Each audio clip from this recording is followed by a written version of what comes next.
The Farr 100 Leopard 3, skippered by Chris Sherlock, has taken Monohull Line Honours in the 10th edition of the RORC Transatlantic race. Winning the IMA Transatlantic Trophy, the international team of 17 celebrated dockside at Camper and Nicholsons Port Louis Marina in Grenada. Leopard 3 completed the race in an elapsed time of 10 days 17 hours 23 minutes and 51 seconds. Every RORC Transatlantic is a different event, there's varying conditions, no tour are the same. But this one was really quite unique. We had a huge system to the north and it looked pretty punishing, so majority, except a couple of boats, decided to go south. That adds a lot more miles to our race and quite a lot of light conditions as well. So slow race for us, but very tactical and very enjoyable in the end. We had a bit of trouble with some gear, but still had a lot of fun. On morning of day 2, we hit a whale. It wasn't a significant hit, but it took the bottom 300 or 400 millimetres off the rudder. It didn't touch the stock, but it delaminated the outer skin 1 metre up. So in consultation with the owners, Guyan, the boat captain, myself, we made a conscious decision of pushing the boat hard from where it happened down to the Canaries. And if it failed, we'd stop in the Canaries, and if it was good, we'd continue. And the decision was being taken, your heart's in your mouth because you think, do you go back now? You're already 6 days underway. But these guys carefully considered, okay, it's safe enough, we'll go. Calculated risk, and we also watched it for 24 hours, whether it would disintegrate further, but it didn't happen. So then we got more confident, and after 6 days, it still looked exactly the same. Only in the last section, some more pieces started coming off, and everybody was, they were happy we're here now. Yeah. And it's paid off, The whole thing was to get Line Honours, and we achieved our goal. It's all about the people. And we've been building this team for years. There's a very good atmosphere on board. You can really see their passion because collectively these sailors have sailed across the ocean many times. Every time they cross, it's amazing. And we're super lucky that we can attract and keep a good team like this to help us achieve a performance like this. It's a roller coaster in experiences, and it's a life-changing thing to do this. Super emotional at the end when you see the lights of the land coming and you realize, okay, we've done it, this is it. A lot of sleep deprivation, a lot of interesting moments, but really an accomplishment.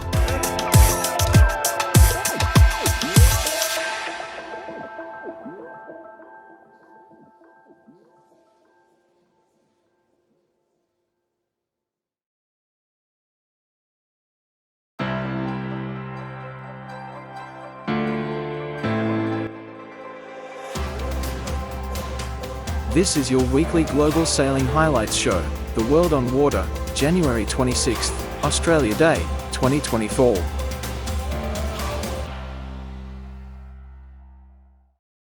The technical team of SVR Lazartigue are set to be joined in Cape Town on Friday by fellow ARKÉA ULTIM CHALLENGE-Brest skipper Anthony Marchand and the Actual Ultim shore team, after the Actual team made the decision to stop and remove the damaged port foil which Marchand suffered early yesterday. Out in front, Charles Caudrelier is dealing with what is being thrown at him. He went around the Mascareignes High, via the south, and admits experiencing some tough moments over the past 48 hours. Pour 17, à bord du Maxime Rothschild. Alors je suis pas dans le cockpit parce que je suis à l'intérieur. Il fait un peu plus froid, je vais aller dormir là. C'est bien actif depuis 24 heures là. 48 heures. Beaucoup de manœuvres. Un vent très instable qui passe de 20 à 30 nœuds tout le temps. Il faut tout le temps régler les voiles. C'est pas facile. Des fois on est même trop toilé, parfois pas assez. Donc voilà, c'est l'ambiance là, c'est vraiment le sud avec des grains. Une mer de 4 mètres, ça va. Ça passe relativement bien. Et puis devant nous, là je suis embêté par la zone des glaces. Donc encore un nombre de jibes avec une rotation du vent là, qui va passer là j'ai du sud-ouest, je vais passer au nord-ouest. Et puis voilà, mais on va le voir. Voilà ma route.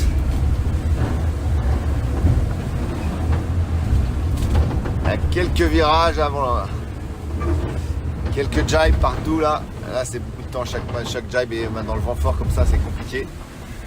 Il n'y a pas vraiment de technique pour border vite. Quand il y a trop de vent on n'arrive pas. Donc voilà, j'espère 4-5 jibes encore. J'en ai fait déjà pas mal. Et puis après ça devrait aller un peu plus droit. Et on va passer avec 2 bords pour passer sous la Nouvelle-Zélande. L'Australie pardon. Et pour terminer avec cet Indien, normalement dans 4 jours. Voilà, dans 4 jours.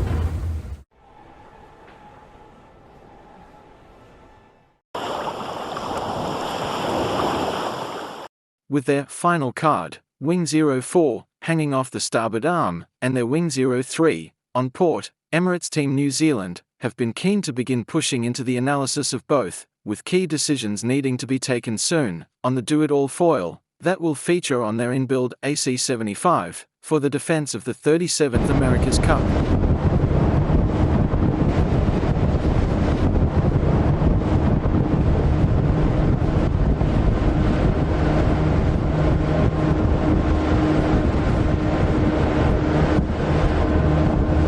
I'm here with Nathan Alderidge, helmsman for Emirates Team New Zealand. You've just completed day 55 in the LEQ on the Hauraki Gulf. There was a beautiful northeasterly breeze this afternoon.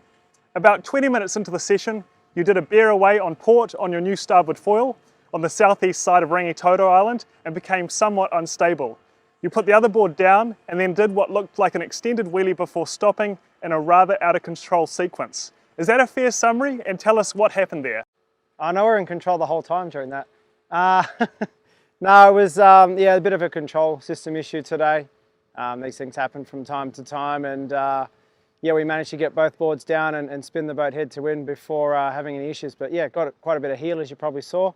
And you know, we sat there, made an assessment on if we could get the issue fixed or if we had to bring it back. And unfortunately today it was one of those days where we couldn't repair it on the water, so we brought it back in and have a look at it now. Were you worried at any point that you actually may have capsized, just in light of how much heel you got at the very end? I was on the windward side, so Blair and I were all good. We were up nice and high, but no, obviously got quite a lot of heel. Pete and Andy were telling us they were getting quite wet to leeward, but yeah, once we got all the sails off and eased the main sheet and everything, the boat came up no worries. So you know, probably looked worse than it really was on board. So a couple of days already on this new starboard foil. Is this delivering the kind of results you're expecting it to, or is it, you know, how's it feeling so far for you? It's probably still early days on the foil, but overall it's going really well. It's interesting, you know, final foil. It's the most important time, probably of the campaign, to get the foil sorted now. We've got our final 2 test foils in the boat, doing a bit of a comparison between the two and getting a good feel of, you know, controllability as well. So yeah, also so far all going really well. Would there ever be any advantage to swapping sides with Peter in training, or have you ever done this in the past? Yeah, we changed sides a little bit. Obviously we're sort of pretty stuck on our port and starboard sides, but you know, the best way to try and learn about the foils is to switch sides, because you can do it on the same day and it's quite quick. So you know, Pete and I have swapped a few times, Blair and Andy have swapped a few times, which gives you different perspective of the boat. But yeah, you can also swap foils from side to side as well, but that takes a lot more time and you get out there in different conditions. Do you still spend much time on the simulators, or are the sailing sessions enough to kind of as a training method? No, there's still plenty happening in the background in the simulator. You know, no question.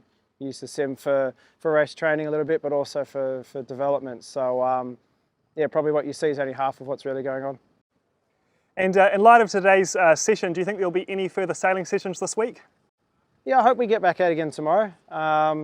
Just depends on what the guys find with the foil and you know, if we can resolve the control system issue we had today. But you know, the one thing I've learned about this team is that if there's a problem, everyone will work really hard to fix it quicker than you expect. And yeah, so I don't think you'll get a day off tomorrow.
Jason Carroll's Mod 70, Argo, crossed the finish line outside Camper and Nicholsons Port Louis Marina, Grenada, on Saturday the 13th of January 2024, to take Monohull Line Honours, in 6 days, 10 hours, 34 minutes and 30 seconds.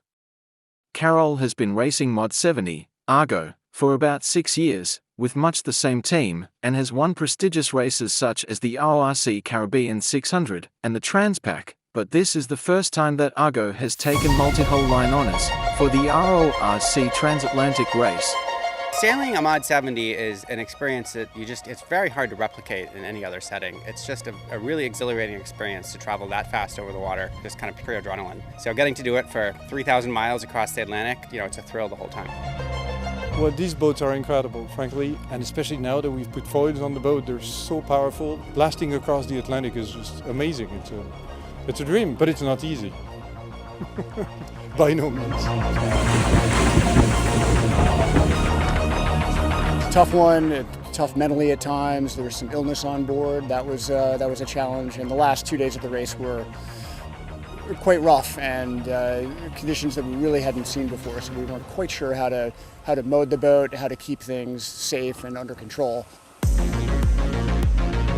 Kind of aimed for the Transatlantic race win in the past, and we came up short. And so it's pretty cool that this year we added that to our resume.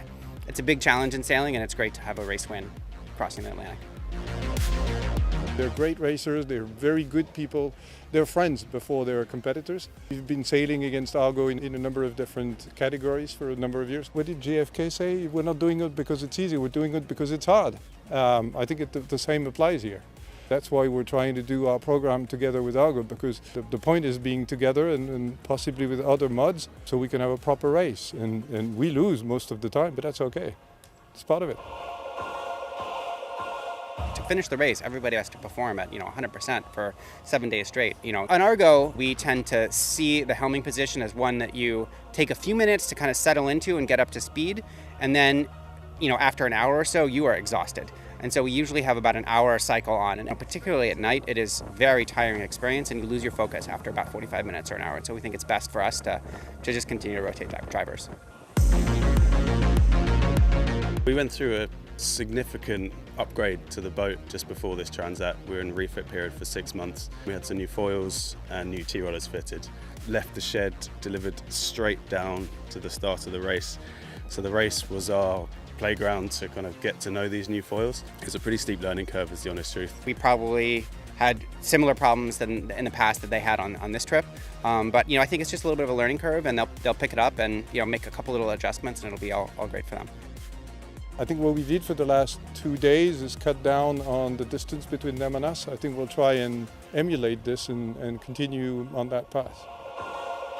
We love Team Zulu. We look forward to meeting them again in the Caribbean 600. We'll probably do more jibes in 30 hours in the Caribbean 600 than we did in the entire 7 days we did in the Transatlantic race. We'll bring our best, and I hope they do too. We do have the race title to defend last year, so 11 seconds was pretty unique. So yeah, all to play for.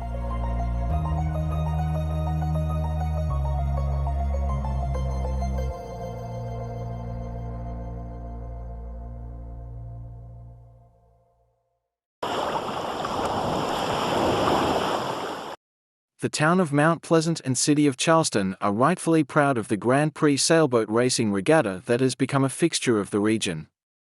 Charleston Race Week has brought a huge economic boost to both municipalities for more than a quarter of a century. Mac Burdett, Executive Director of Patriots Point Development Authority, said, "Charleston Race Week is very important to Patriots Point. We appreciate what this event does for our town and region," Burdett said. "Our goal is that the aircraft carrier, USS Yorktown, will become the home of Charleston Race Week for many years to come." Charleston Race Week is on April 18th to 21st, 2024.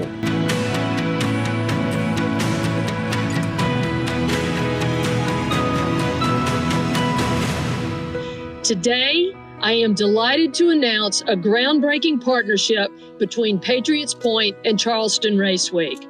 Patriots Point Naval and Maritime Museum is proud to be the new permanent home and full partner of Charleston Race Week. This internationally acclaimed event will now be known as Charleston Race Week at Patriots Point. The fusion of Patriots Point and Race Week brings together the rich history of our museum with the excitement and energy of this internationally acclaimed regatta. Charleston Race Week is more than just a sailing event. It's a celebration of community, tradition, and maritime heritage.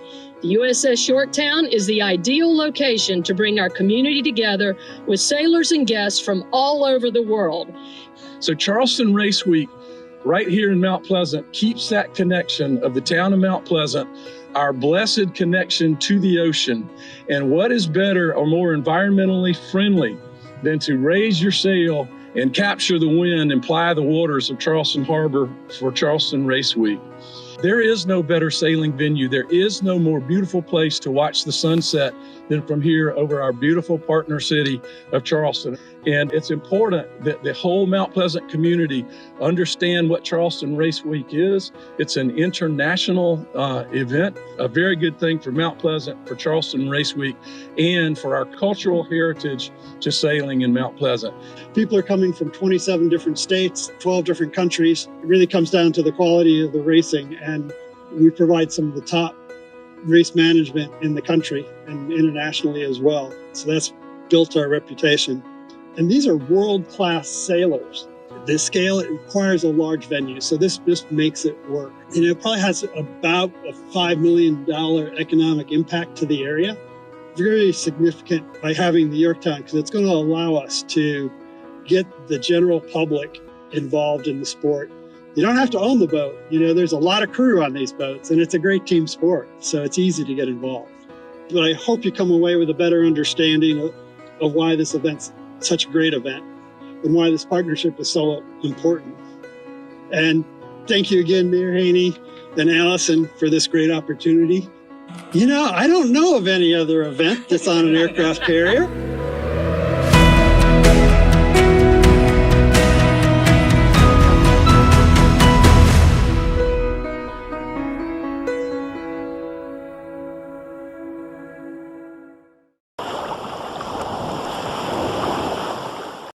British ILCA Olympic coach, John Emmett, is in Australia for the ILCA 7 Men's World Championships, which are being held at the Adelaide Sailing Club. The first day of measurement passed without a hitch, at arguably the most important World Championships of the Olympic cycle. John will upload reports of the regatta.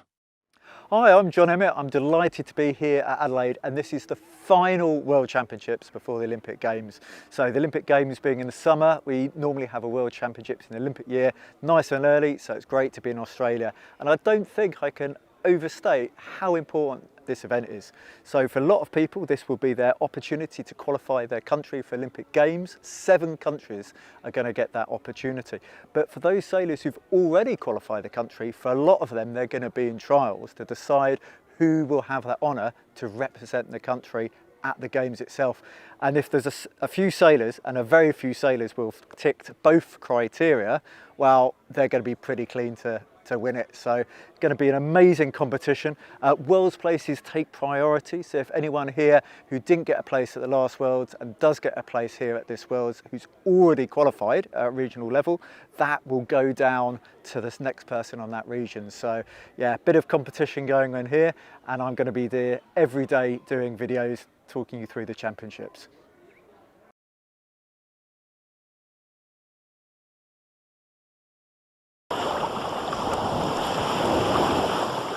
Before we go, the Clipper, Round the World fleet are in Airlie Beach in northern Australia.